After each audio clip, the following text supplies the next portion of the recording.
Hello students, let's start the revision of globalization and the Indian economy. We already have completed this chapter, लेकिन जैसे आपको पता है कि just we are revising the syllabus, तो आज इस वीडियो में बारी है globalization and the Indian economy chapter. सबसे पहले इसमें कॉन्सेप्ट आता है प्रोडक्शन अक्रॉस कंट्रीज़, जिसके बारे में आप पढ़ चुके हैं कि डिफरेंट कंट्रीज़ में प्रोडक्शन होता है. One kind of products are prepared in different countries and in this kind of production MNCs play very important role. These multinational corporations play very important role. MNC क्या होती है? सबसे पहले definition है, MNC is a company that owns or controls production in more than one nation. किसी भी country की कोई कंपनी है, अगर वो अपनी कंट्री में प्रोडक्शन करती है, दूसरी कंट्री में प्रोडक्शन नहीं करती, तो वो MNC नहीं है. MNC कब बनेगी? जब वो दूसरी कंट्री में प्रोडक्शन स्टार्ट कर देगी तो वो MNC बन जाएगी, मतलब मल्टीनेशनल कॉरपोरेशन बन जाएगी. दूसरी कंट्री में भी कई सारी कंट्री में काम करने वाली कंपनी, उसको क्या कहते हैं? MNC कहते हैं. फॉर एग्जांपल इंडिया में रिलायंस है, टाटा है, ये क्या है? MNCs हैं. रेनबैक्सी है, दिस इज़ MNC. इसी तरह से आजकल पतंजलि MNC मल्टीनेशनल कॉरपोरेशन बन गया है, क्योंकि दूसरी कंट्रीज़ में भी इसके प्रोडक्ट्स बिक रहे हैं. इसी तरह से एस कुमार जो है MNC बन गई है. इसी तरह से आपका कई सारी कंपनी है, महिंद्रा एंड महिंद्रा है, दिस इज़ ऑल्सो MNC. तो मल्टीनेशनल कॉरपोरेशंस क्या होते हैं? वो किसी भी कंट्री का हो सकता है. जैसे जापान की काफ़ी सारी कंपनीज़ हैं, सुजुकी है, टोयोटो है, ये सब इंडिया में आई हुई हैं, दूसरी कंट्रीज़ में भी हैं. USA की बहुत सारी कंपनीज़ हैं. फॉर एग्जांपल आप देख सकते हैं, जैसे आप कारगिल फूड्स का एग्जांपल ले सकते हैं, फोर्ड मोटर्स का एग्जांपल ले सकते हैं, right. So these are the MNCs from the USA. बहुत सारी MNCs के बारे में एक अलग से आपको मिलेगा, वीडियो भी मिलेगा और PDF भी मिलेगा, तो उनको भी आप एक बार रिवाइज कर लें. Spreading of production by an MNC किस तरह से प्रोडक्शन को स्प्रेड करती है और किस तरह से दूसरी कंट्रीज़ में प्रोडक्शन करके और कॉल सेंटर चलाए जाते हैं. किसी भी अमेरिकन कंपनी का कॉल सेंटर बेंगलुरु में या गुड़गांव में हो सकता है. तो ये this is the example of production across countries. MNCs जो है वो क्या करती है ग्लोबली, उसका क्या रोल है? The goods and services are produced globally. As a result production is organised in the increasingly complex ways. The production process is divided into small parts and spread out across the globe. In the above example, China provides the advantage of being a cheap manufacturing location. इस तरह से दूसरी country की बड़ी कंपनियां China में जाके और फैक्ट्री लगाती हैं, वहाँ पे उनको चीप प्रोडक्शन कॉस्ट पे, काफ़ी कम प्रोडक्शन कॉस्ट पे प्रोडक्ट्स बनाने का मौका मिलता है. So they go there. Mexico and Eastern Europe are useful for their closeness to markets in the USA and Europe.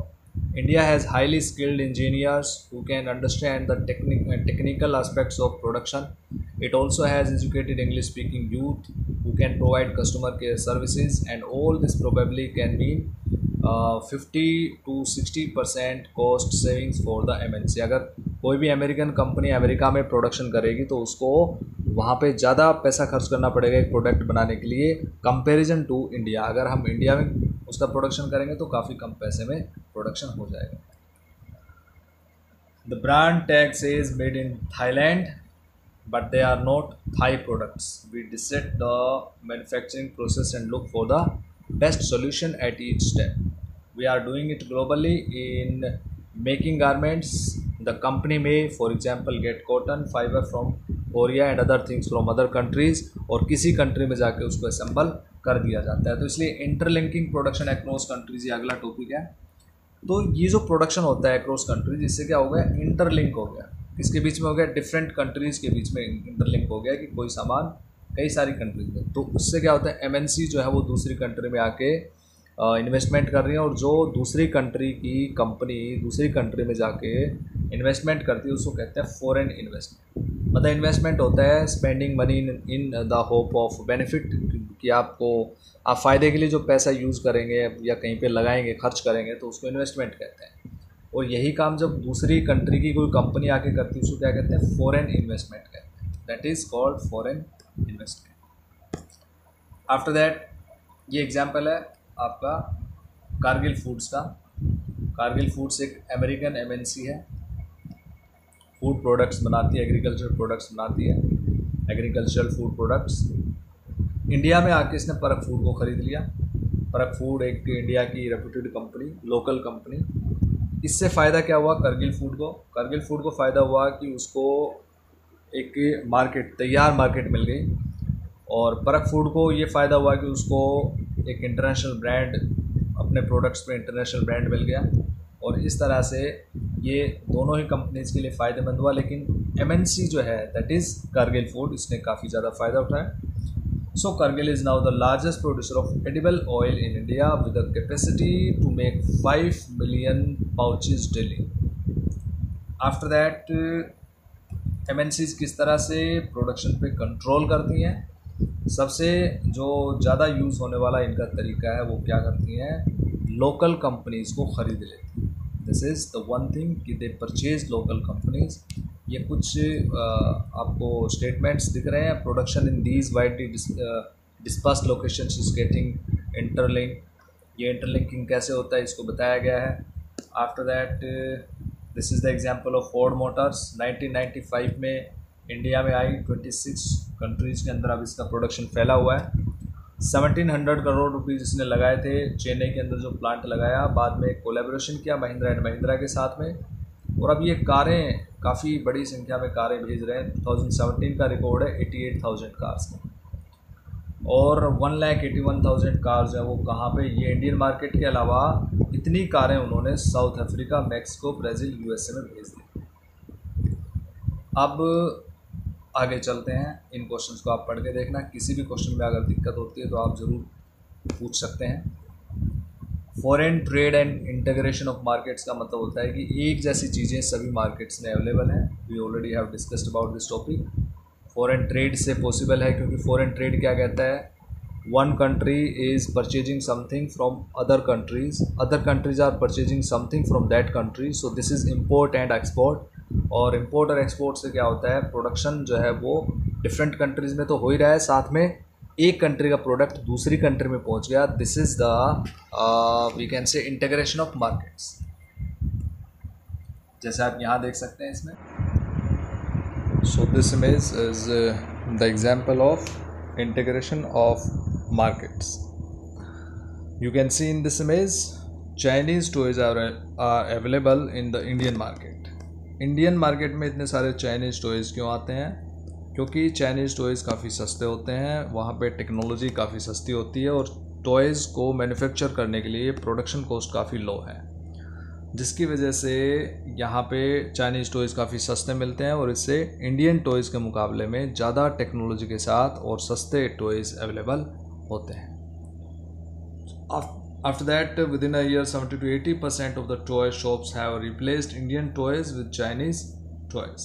Toys are now chapter in the Indian markets, new chapter than earlier. उससे पहले Chinese toys इतनी बड़ी proportion में नहीं आते थे, लेकिन अब एक बड़ी प्रोपोर्शन में Chinese toys available in India. In general, with the opening of trade, goods travel from one market to another market. This is understood thing कि जब भी ऐसा होता है, जब ट्रेड होता है दो कंट्रीज़ के बीच में, तो एक मार्केट से दूसरी मार्केट में सामान जाता है। Choice of goods in the market rises, prices of similar goods in the two markets trend to become equal, and producers in the two countries now closely compete against each other even though they are separated by thousands of miles। कोई USA की company, एक Japan की company है, लेकिन एक market में आके वो दोनों कंपनीज एक दूसरे की कॉम्पिटिटर्स होती हैं। ये चीज़ आपको समझनी है। तो ग्लोबलाइजेशन से क्या क्या हो रहा है कि तो जो चॉइसेस हैं वो ज़्यादा बढ़ गए, प्राइसेस आपकी लिमिट में आ गई, कंपटीशन बढ़ गया, जिसकी वजह से क्वालिटी प्रोडक्ट्स की अच्छी हो गई है, और ज़्यादा आपके पास जो है वो चॉइसेस अवेलेबल हो गए और बड़ी मार्केट्स बन गई है। तो foreign trade thus results in connecting the markets for और integration of markets in different countries. तो इंटीग्रेशन ऑफ मार्केट कैसे होता है? ट्रेड की वजह से होता है, क्योंकि एक कंट्री का सामान दूसरी कंट्री में तभी जाता है जब वहाँ पे ट्रेड होता है, right. So trade is the main reason for this. ये स्मॉल प्रोड्यूसर्स हैं जो आप फोटो देख रहे हैं, readymade garments facing stiff competition from both the MNC brand and imports. इनमें से किसी क्वेश्चन में अगर आपको दिक्कत आती है तो you can ask me, let's work these out में। These are very simple questions. What is globalization? We already have talked about globalization. क्या होता है? Globalization is the process of rapid integration of interconnection between countries. अब countries के बीच में interconnection होता है या इंटर रिलेशन होता है, उसी को हम क्या कहते हैं? ग्लोबलाइजेशन कहते हैं। Globalisation. More and more goods and services, investments and technology are moving between countries and this is only because of globalization। इसके फैक्टर्स कौन कौन से हैं? टेक्नोलॉजी की वजह से ग्लोबलाइजेशन हो रहा है, क्योंकि टेक्नोलॉजी से एक कंट्री के बीच में दूसरी कंट्री के बीच में दूरियां कम हो गई हैं। दूरियां मीन्स कि उनके बीच में ट्रांसपोर्टेशन बड़ा स्ट्रॉन्ग हो गया है। एयरवेज आज आपके पास आ चुका है, मैकेनिकल शिप्स आपके पास आ गई हैं, right. Roadways, railways etcetera, different neighbouring countries are connected with the help of these kinds of technology. Technology से देखिए कितनी आसानी के साथ बड़े बड़े सामानों को, कितने बड़े भारी भरकम सामान को उठाया जा सकता है easily. They can load in the ships also. तो ये सब कुछ किसकी वजह से? टेक्नोलॉजी की वजह से। IT, information and communication technology, एक नया मीन्स है जिसमें ट्रेड को ज़्यादा बूस्टअप मिला technology, information and communication technology से। और दूसरी कंट्रीज़ में इंडस्ट्रीज़ को चलाना उन लोगों के लिए आसान हो गया जो लोग काफ़ी कंट्रीज़ के अंदर अपनी ब्रांचेज चलाते हैं, काफ़ी कंट्रीज़ के अंदर उन्होंने इन्वेस्टमेंट कर रखा है। So this one. And using IT in globalisation, आपको पता है आईटी का यूज़ कहाँ कहाँ होता है इंफॉर्मेशन टेक्नोलॉजी का। लिबरलाइजेशन क्या होता है? फॉरेन ट्रेड और लिबरलाइजेशन, मतलब लिबरलाइजेशन मीन्स होता है removal of trade barriers. Removal of trade barriers कौन से होते हैं? ट्रेड बैरियर्स कौन से होते हैं? जैसे tax, custom duties, licensing process, right, tax on land. तो बहुत ज़्यादा चीज़ें हैं जिनको हम रिस्ट्रिक्शंस कहते हैं वर्ल्ड ट्रेड पर, वही उनको हटाने का प्रोसेस ही लिबरलाइजेशन होता है। Foreign trade and foreign investment, आप समझिए फॉरेन इन्वेस्टमेंट क्या होता है? जब दूसरी कंट्री की कोई कंपनी आपकी कंट्री में आके अगर पैसा लगाती है, ज़मीन खरीदती है, मशीनें लगाती है, तो वो क्या कर रही है? वो इन्वेस्टमेंट कर रही है। लेकिन वो कैसा इन्वेस्टमेंट कर रही है? Foreign investment. That is called foreign investment. Foreign trade होता है द ट्रेड बिटवीन टू और मोर कंट्रीज, तो ये फॉरेन ट्रेड हो गया। इसकी हम बात कर चुके हैं। इंडिया में जब इंडिया फ्री हुआ था उस समय हमने लिबरलाइजेशन की पॉलिसी अडॉप्ट नहीं की। We just allowed our companies in our country to start the production। ऐसा इसलिए था क्योंकि we were not in condition to compete the foreign producers। लेकिन 1991 में हमने एक नई पॉलिसी अडॉप्ट कर ली जिसको हम कहते हैं liberalisation, due to which the foreign companies came in India and set up their branches। They also collaborated with different countries। After that they also started their new branches and sometimes they bought local companies। तो finally क्या होता है? Removing trade barriers और restrictions set by the government is what is known as liberalisation. ये definition होगी, इसकी आपको याद रखना है। Let's work this out, you can read easily. अगर हम वर्ल्ड ट्रेड ऑर्गेनाइजेशन की बात करें, WTO वर्ल्ड ट्रेड ऑर्गेनाइजेशन 1 जनवरी 1995 को एस्टेब्लिश हुआ। इसका मेन काम है लिबरलाइज करना ट्रेड को। डिफरेंट कंट्रीज़ जो इसके मेंबर्स हैं उनके बीच में किसी तरह के बैरियर्स ना हो, सभी मिलकर ट्रेड करें। और अगर हम डेटा देखें 164 कंट्रीज़ जो हैं वो इसकी मेंबर्स हैं at this time. Debate on trade practices, ये पॉजिटिव और नेगेटिव दोनों ही टाइप के आप बता सकते हैं। इम्पैक्ट ग्लोबलाइजेशन का पॉजिटिव और नेगेटिव दोनों टाइप का बता सकते हैं ये भी, कि फ़ायदे क्या हुए, नुकसान क्या हुए। अगर आप ये देखेंगे कि among producers and workers the impact of globalisation has not been uniform, तो इससे आपको पता लगेगा कि जो MNCs हैं उन्होंने फ़ायदा उठाया है जबकि लोकल प्रोड्यूसर्स हैं बर्बाद हो गए। तो दोनों ही तरह के इम्पैक्ट ग्लोबलाइजेशन पे है।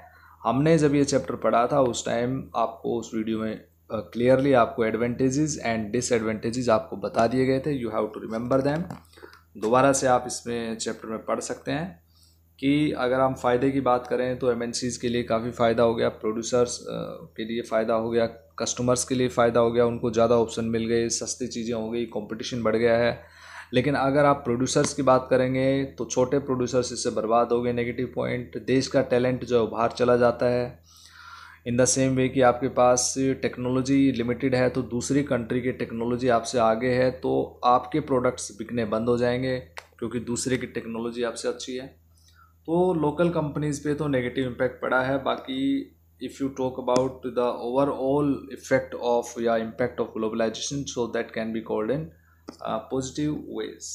Steps to attract foreign investment, दूसरे देशों की कंपनीज़ को अट्रैक्ट करने के लिए SEZ बनाए जाते हैं जिसको स्पेशल इकोनॉमिक जोन बोलते हैं, जिसमें कई सारी फैसिलिटीज़ को अवेलेबल करवा दिया जाता है so that the company can come and can invest here in the country. Secondly, ये काफ़ी चीज़ें आपको बताई गई यहाँ पे।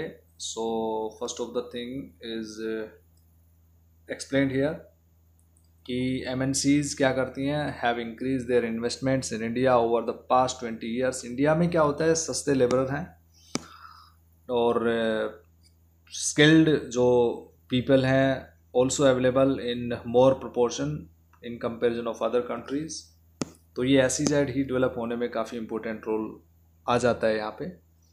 और इंडिया में रॉ मटेरियल काफ़ी सस्ता है, ज़मीन काफ़ी सस्ती है, इसलिए MNCs यहाँ पे आती हैं, right. So globalization has enabled some larger Indian companies to emerge as multinationals themselves. Tata Motor and Infosys जो इंफॉर्मेशन टेक्नोलॉजी की कंपनी है, और रेनबैक्सी मेडिसिन्स बनाती है, एशियन पेंट्स बनाती है, सुंदरम फास्टनर्स जो है वो नट्स और बोल्ट्स बनाने का काम करती है। दीज बिकेम इंटरनेशनल कंपनीज और multinational corporations. Globalization has also created new opportunities for companies providing services, particularly those involving IT, information technology, and the Indian company producing a magazine for the London-based company and call centers are some examples. So this was about globalization. We have completed the revision of this chapter. I hope that you understood. And this is the next chapter, chapter number 5, consumer rights. ये chapter भी हमने अच्छे से पढ़ लिया। Consumer rights, the consumer in the market place. इसमें आपने देखा कि मार्केट प्लेस में कंज्यूमर्स का एक्सप्लॉइटेशन कैसे होता है। फॉर एग्जांपल MRP से ज़्यादा पैसा ले लेना और पुअर क्वालिटी के प्रोडक्ट्स देना, अडल्ट्रेशन या कम मेजरमेंट करना, राइट, और एक्सपायरी सामान दे देना, घटिया क्वालिटी का सामान देना। All these kinds of things are exploitation in the market place of customers. तो इससे बचने के लिए कंज्यूमर मूवमेंट चला। पूरी दुनिया में कंज्यूमर मूवमेंट काफ़ी फेमस था। Consumer movement became very famous in the decade of 1960s। ये आपको याद रखना है। सबसे पहले यूरोप में इसकी स्टार्टिंग हुई थी, अमेरिका में इसके बाद इसका स्प्रेडिंग हुआ। रोल्फ नाडेर, आपको याद रखना है नाम, known as the father of consumer movement, international consumer movement. ये यहाँ पे कंज्यूमर्स इंटरनेशनल एक ऑर्गेनाइजेशन का नाम है। अभी इसके अंदर 220 मेंबर्स ऑर्गेनाइजेशंस हैं फ्रॉम ओवर 115 कंट्रीज। 1985 में UN गाइडलाइंस प्रोग्राम जो है for consumer protection was adopted by the United Nations. सभी मेंबर नेशंस को बोला गया कि कस्टमर को या कंज्यूमर को प्रोटेक्ट करने के लिए आप लोग कानून बनाएं। इंडिया में इसी तरह का एक लॉ बना जिसको हम कोपरा के नाम से जानते हैं, कंज्यूमर प्रोटेक्शन एक्ट। 1986 में ये पास हुआ था और इसके अंदर आपको याद रखना है राइट्स और क्वासी जुडिशियल सिस्टम दोनों ही आपको मिले। तो राइट्स कौन कौन से, सबसे पहले तो आता है कंज्यूमर के राइट्स में राइट टू बी इन्फॉर्म्ड की कंज्यूमर को इन्फॉर्मेशन लेने का पूरा राइट है। आफ्टर दैट RTI का भी इसमें जिक्र है। 2005 में RTI right to information act pass हुआ था। This is the part of right to be informed. And after that we discussed about right to choose, the second right to choose। आपको क्या ख़रीदना है, you have to choose yourself। कोई आपको pressurise नहीं कर सकता कुछ सामान खरीदने या ना खरीदने के लिए। this is based on your choice। and after that right to seek redressal, कि अगर आपके साथ आपका एक्सप्लॉइटेशन होता है तो आप कोर्ट में जा सकते हैं, ये आपके पास राइट है, कंपनसेशन आपको मिलेगा। इसके बाद आते हैं नेक्स्ट में right to safety. Consumer should be safe if he और she pays for some goods and services, so that should not be harmful for the consumer. अगर आपने वॉशिंग मशीन खरीदी और अगर उसमें इलेक्ट्रिकल शॉर्ट लग रहा है तो इसका मतलब that is harmful and you have the right to safety. You can replace it, you can change it by informing company. इसके बाद में after that, this is the way in which the person can get justice by using the consumer forum and consumer court. Then the next one is about COPRA quasi judicial system. ये देखिए आपको बताया गया था. Under the quasi judicial system, 3-tier quasi judicial machinery is there, district, state and national level. यहाँ पे लिखा हुआ है सबसे पहले डिस्ट्रिक्ट में कौन से केसेस सुने जाते हैं जो 20 लाख से जो है कम होते हैं.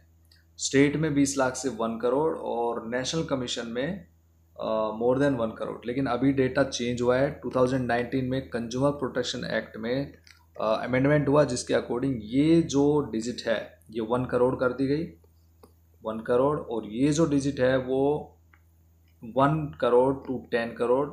And this digit means in national commission और national consumer court this digit changed into above 10 crore rupees.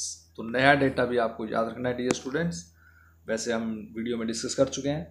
Right to represent यानी कि अपने आप को रिप्रेजेंट करने का राइट है कस्टमर के पास कि उसको किसी भी लॉयर के पास जाने की ज़रूरत नहीं है. ही और शी हिमसेल्फ और herself can represent them in the court. After that right to consumer education आता है कि उनको अवेयर होना चाहिए. The government has the responsibility to make the consumers aware. जैसे कैंपेन आपने सुने होंगे जागो ग्राहक जागो के बारे में. तो this is the part of the program for awareness of the customers और consumers. A consumer is the most important person according to Mahatma Gandhi. Most important visitor on our premises. He is not dependent on us. We are dependent on him. According to Mahatma Gandhi, we are dependent on him. He is not an outsider on our business. He is part of it. We are not doing him a favor by serving him. He is doing us a favor by giving us an opportunity to do so. हम उसको service नहीं दे रहे हैं जबकि वो हमें service provide करने का मौका दे रहा है. So in this way customer is the most important visitor according to Mahatma Gandhi. ये स्टेटमेंट आपको याद रखना है. स्टैंडर्डाइजेशन की बात आती है तो स्टैंडर्डाइजेशन क्या होता है? सबसे पहले तो प्रोडक्ट स्टैंडर्डाइजेशन होता क्या है? किसी भी प्रोडक्ट पे कोई सिंबल या कोई साइन लगा दिया जाता है, उसको मार्क कर दिया जाता है. इसका मतलब ये होता है कि जो मार्क लगा है वो जिस चीज़ के लिए मार्क लगाया जाता है इसका मतलब ये है कि उसने उस प्रोडक्ट की क्वालिटी को चेक किया. प्रोडक्ट की क्वालिटी ठीक वैसी है जैसी कि उस कस्टमर को बताई गई है. It means the information has been provided by the company और the retailers to the customer और publicly in the newspapers media etcetera etcetera. तो वो जो इन्फॉर्मेशन उसको मिली है वही उसी तरह की जो प्रोडक्ट है वो आपको मिलेगा. So in this way these kinds of standardization marks are used. ISI electrical items पे होता है, इलेक्ट्रॉनिक्स आइटम पे लगाया जाता है एक मार्क. जो फूड प्रोडक्ट्स पे लगाया जाता है आपने देखा होगा रेड एंड ग्रीन को. And after that hallmark is on jewellery. ये भी standardization. ISO international standard organization, ये भी आपको याद रखना है. International standard organization international products पे लगता है जो इंटरनेशनल मार्केट में बेचे जाते हैं. Taking the consumer movement forward. इसमें आपको याद रखना है कि हमने जो मूवमेंट चलाया उसके बाद में 1986 में जो कोपरा पास हुआ तो 24 दिसंबर को हम नेशनल कंज्यूमर्स डे सेलिब्रेट करते हैं जबकि 15 मार्च को इंटरनेशनल कंज्यूमर डे सेलिब्रेट किया जाता है. आपको याद रखना है. इंडिया में लगभग 700 के आसपास में कंज्यूमर ग्रुप्स काम कर रहे हैं जिसमें से 20-25 तो काफ़ी फेमस हैं, वेल ऑर्गेनाइज्ड हैं. इसको और ज़्यादा ज़रूरत है आगे ले जाने की और कंज्यूमर को अवेयर करने की ताकि कंज्यूमर राइट्स जो है प्रोटेक्ट हों. इसके अलावा कंज्यूमर्स की कुछ ड्यूटीज़ भी होती हैं. फॉर एग्जांपल MRP देखना और एक्सपायरी डेट चेक करना, रिसिप्ट लेना, वारंटी या गारंटी कार्ड लेना, ये सब कस्टमर की ड्यूटी बनती है। राइट्स आपको बता चुके हैं, क्वेसी जुडिशियल सिस्टम हो गया है, ड्यूटीज़ आपको बता चुके हैं, कंज्यूमर मूवमेंट के बारे में हमने बात कर ली है, इंटरनेशनल कंज्यूमर डे और नेशनल कंज्यूमर डे दोनों डिस्कस कर चुके हैं। So all the topics of this chapter we have covered. This was the revision of this chapter. Thank you, have a nice day.